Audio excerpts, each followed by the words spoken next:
اعوذ باللہ من الشیطان الرجیم بسم اللہ الرحمن الرحیم۔ عزیزان من، آج اپریل 1984 کی 27 تاریخ ہے اور درس قرآن کریم کا آغاز سورہ المرسلات سے ہو رہا ہے، جو 29ویں پارے کی آخری صورت ہے۔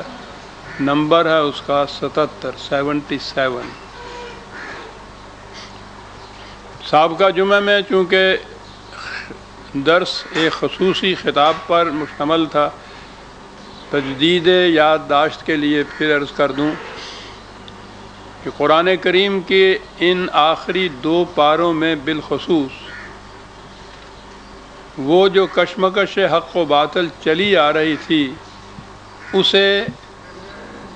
اقتناص کے طور پر سمرائز کر کے، جسے آپ کہتے ہیں کنسنٹریٹڈ فارم میں، جسے کہتے ہیں آپ سمٹا کر بیان کرنا کہتے ہیں، اس انداز سے بیان کیا ہے، سمٹایا گیا ہے۔ اتنے طویل عرصے پر مشتمل ایک کشمکش کو، تزاحم کو، تخاصم کو اور پھر حقائق کو تھوڑی سی جگہ میں، اور اعجاز ہے قرآن کا کہ ان پاروں میں بالخصوص 30ویں پارے میں جو صورتیں ہیں 2 لفظوں کی آیتیں ہیں، اور ان 2 لفظوں کے اندر تاریخی تفاصیل بھی آ گئی ہیں اور حقائق کی طوال بھی آ گئی ہے۔ بڑی جامعیت ہے ان لفظوں کے اندر جو ان پاروں کے اندر آئی ہے۔ 29واں پارہ تو اس صورت کے ساتھ ختم ہو جائے گا، اس کے بعد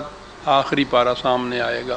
کشمکش یہ چلی آ رہی ہے، قرآن بتا رہا ہے، حق اور باطل کی کشمکش۔ اس کے شعبے، اس کے گوشے مختلف ہیں، لیکن وہ ساری کشمکش، تزاحم کائنات میں 2 ہی چیزوں کے اندر ہے، ایک کو وہ حق کہتا ہے، ایک کو باطل کہتا ہے۔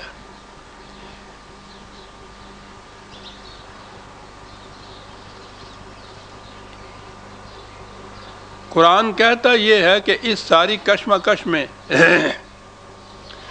حق غالب آتا چلا جاتا ہے، اور آخر الامر حق کو غالب آ جانا ہے۔ اسے وہ الدین بھی کہتا ہے،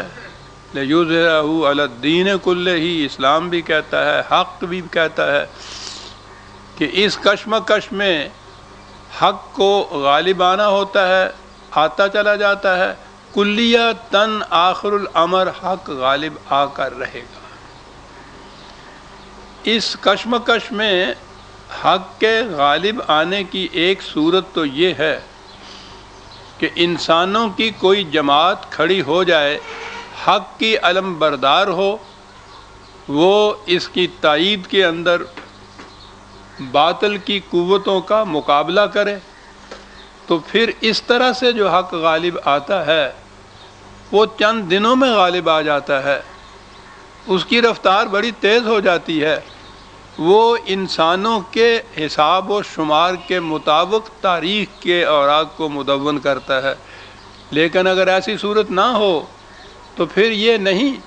کہ حق کہیں چھپ کر بیٹھ جاتا ہے کہ کوئی انسانوں کی جماعت اٹھے گی تو پھر وہ اس کو غالب کرنے کی کوشش کرے گی۔ وہ ایک چیز جسے کائناتی قوتیں کہا جاتا ہے، عام فہم الفاظ میں اسے زمانے کے تقاضے کہا جاتا ہے،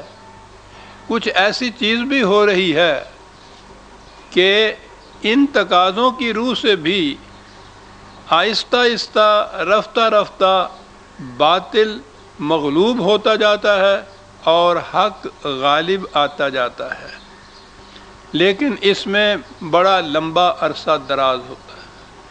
قرآن کریم کی روح سے وہ کہتا ہے کہ یہ خدا کے کیلنڈر کے حساب و شمار سے ہوتا ہے، جس میں ایک ایک دن 1000 سال کا بھی ہوتا ہے، 50 ہزار سال کا بھی ہوتا ہے۔ جب زمانے کے تقاضوں سے، کائناتی قوتوں کی روح سے یہ کشمکش برپا ہو اور اس میں حق نے غالب آنا ہو، تو اس میں اتنا لمبا عرصہ لگ جاتا ہے کسی ایک فیز کے لیے، ایک گوشے کے لیے بھی۔ اور تاریخ انسانیت کا اگر مطالعہ اس نقطۂ نگاہ سے کیا جائے، پہلے یہ دیکھا جائے کہ قرآن حق کس چیز کو کہتا ہے، پھر پوری انسانیت کی تاریخ کا مطالعہ کیا جائے، جہاں سے بھی وہ دسترس میں ہے ہمارے وہ تاریخ، تو اس میں آپ دیکھیں گے کہ غیر محسوس طور پر عجیب عجیب قسم کی قوتیں آتی ہیں جن کی روح سے کشمکش ہوتی ہے، اور اس کشمکش کے اندر پلڑا بھاری ہوتا ہے اس حق کا جسے قرآن نے حق قرار دیا ہے۔ یہ ایک بڑا دلچسپ سبجیکٹ بھی ہے، بڑا مشکل بھی ہے، دقت طلب بھی ہے، وقت بھی اس میں درکار ہوتا ہے،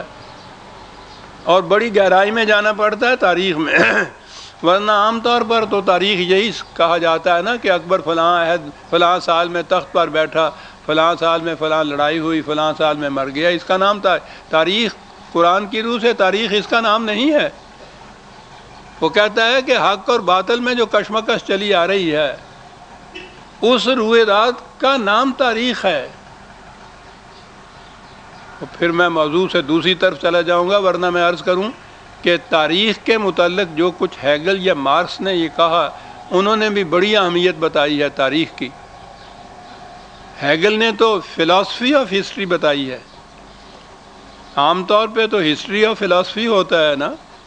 وہ فلاسفی آف ہسٹری اس نے لکھی ہے، لیکن میں نے عرض کیا کہ یہ کسی دوسرے وقت پہ صحیح، بات کہیں اور چلی جائے گی۔